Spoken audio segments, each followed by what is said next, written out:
Yeah, can we doubt as Christians? Yes, we can.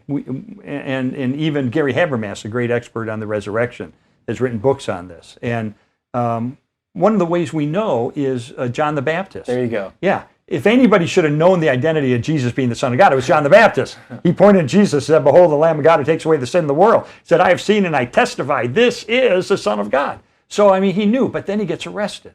And interestingly, doubt usually comes in during times of stress or challenge. So now he's in prison, so now he's not so sure. Now he wants, he's hesitating. And maybe you could say he's even doubting. And so what does he do, though? Does he stew in that? And does he let that doubt kind of erode his soul? No. He gets a couple friends together, says, go track down Jesus and just ask him once and for all, are you the guy we've been waiting for? We're going to wait for somebody else. So they go track down Jesus and they ask him, are you the guy we've been waiting for? You know John? Well, he got busted. And now he's got questions. So tell us once and for all. So how does Jesus respond? Does Jesus say, how dare he have the temerity to express a doubt about my identity? No. He says, quote, go back to John and tell him what you have seen and heard. The blind receive sight, the lame walk, those who have leprosy are cured, the deaf hear, the dead are raised, and the good news is preached to the poor. In other words, go back and tell him about the evidence you've seen with your own eyes that convinces you that I am who I claim to be. So they go back, they tell John, but here's the deal. It's after this happens that Jesus gets up before a group and he says, among those born of women, there's no one greater than John. John, the guy who dared to ask a question. Kind of doubted Jesus a little bit. Yeah, it's okay for us to have questions.